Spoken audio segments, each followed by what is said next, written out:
Assalamualaikum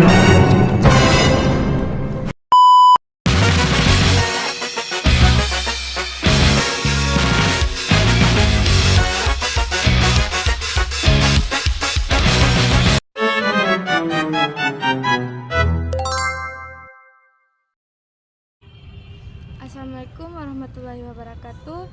Halo teman-teman semuanya, selamat datang di video pembelajaran saya kali ini. Di video ini kita akan membahas topik yang sangat menarik dan penting, yaitu praktik perbankan syariah di Indonesia. Nah, di video ini kita akan memahami bagaimana sistem perbankan syariah bekerja, prinsip apa saja yang digunakan, produk-produknya, serta bagaimana perannya dalam perekonomian Indonesia. Jadi teman-teman tonton sampai selesai ya, supaya kamu benar-benar paham bagaimana syariah berjalan dan berkembang di Indonesia. Nah, yang pertama yaitu pengantar perbankan syariah.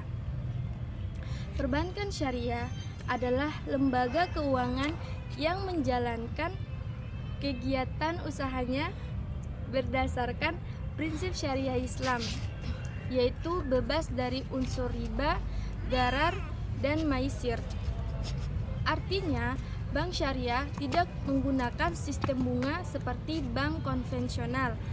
Sebaliknya, bank syariah menggunakan sistem bagi hasil jual beli, sewa, atau akad lainnya yang sesuai syariah. Nah, perbankan syariah berlandaskan pada beberapa aturan penting, antara lain Undang-Undang Nomor 21 Tahun 2008 tentang Perbankan Syariah.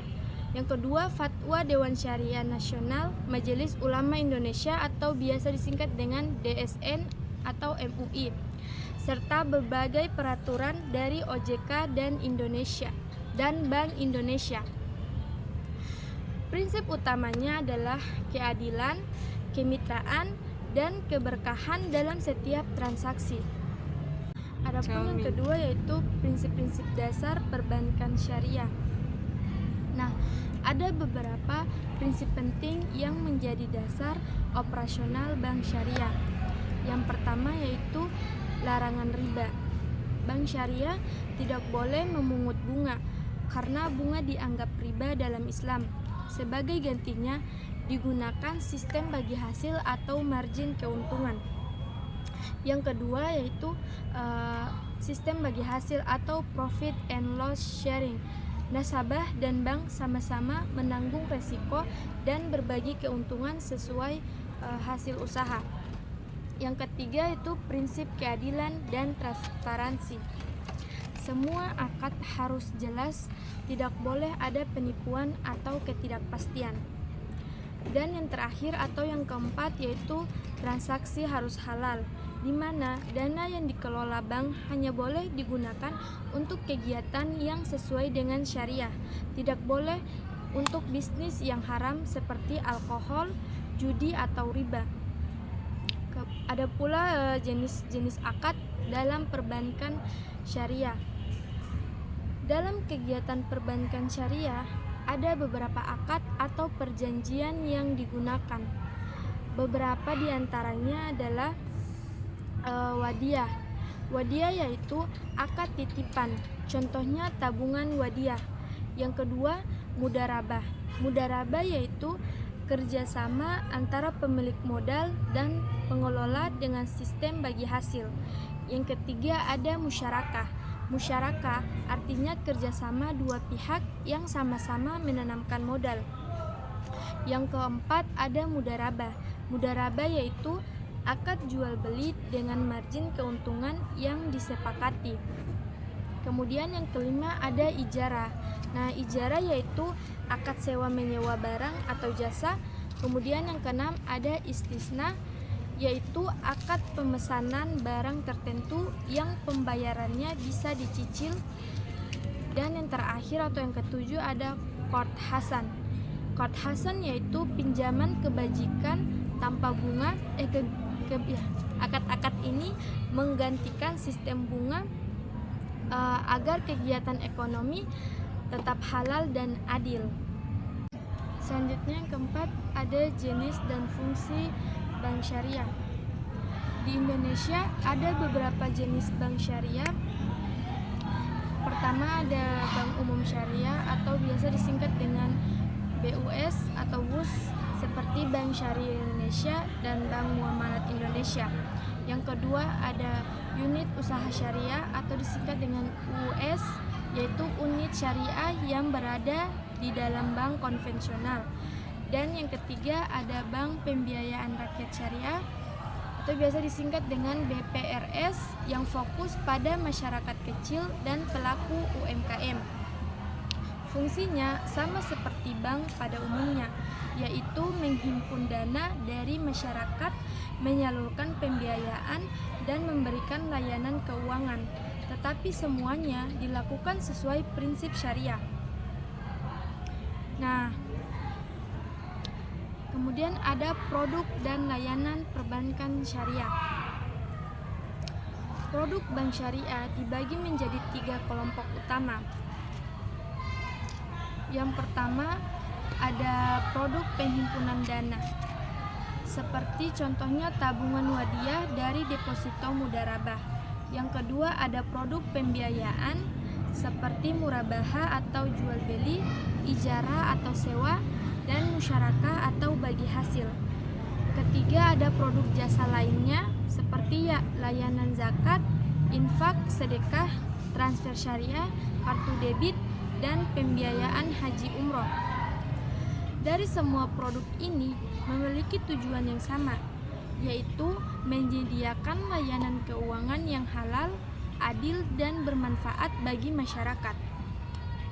Kemudian selanjutnya yang keenam ada pula perkembangan perbankan syariah di Indonesia. Nah, perbankan syariah di Indonesia dimulai dengan berdirinya Bank Muamalat Indonesia pada tahun 1992. Sejak saat itu, bank syariah terus berkembang pesat, terutama setelah dikeluarkannya Undang-Undang Nomor 21 Tahun 2008. Pada tahun 2021, 3 bank syariah BUMN digabung menjadi satu, yaitu Bank Syariah Indonesia atau biasa disingkat dengan BSI. Nah, penggabungan ini menjadi langkah besar dalam memperkuat industri keuangan syariah nasional. Kini bank syariah tidak hanya melayani masyarakat muslim, tetapi bank syariah juga terbuka bagi semua kalangan yang ingin bertransaksi secara adil dan etis. Nah, selanjutnya teman-teman, ada tantangan dan peluang dari perbankan syariah. Meskipun perbankan syariah terus berkembang, perbankan syariah masih menghadapi beberapa tantangan. Misalnya, tingkat literasi masyarakat tentang keuangan syariah yang masih rendah, persaingan dengan bank konvensional, dan keterbatasan sumber daya manusia yang paham syariah dan teknologi digital. Namun di sisi lain, peluangnya juga sangat besar. Nah, kesadaran masyarakat terhadap ekonomi halal semakin meningkat. Pemerintah mendukung melalui Master Plan Ekonomi Syariah Indonesia atau MEXI, dan peran Bank Syariah Indonesia menjadi motor penggerak industri keuangan syariah di tanah air. Nah, teman-teman, dari pembahasan tadi dapat saya simpulkan bahwa perbankan syariah di Indonesia adalah sistem keuangan yang menjunjung tinggi keadilan, kejujuran, dan keberkahan. Bank syariah tidak hanya mencari keuntungan, tetapi bank syariah juga mencari keuntungan tapi juga keberlanjutan dan keseimbangan ekonomi. Dengan dukungan dari pemerintah, masyarakat, dan kemajuan teknologi, perbankan syariah di Indonesia memiliki potensi besar untuk menjadi pilar utama ekonomi nasional di masa depan. Nah, demikianlah pembahasan kita tentang praktik perbankan syariah di Indonesia. Semoga video ini bermanfaat dan menambah wawasan teman-teman semua.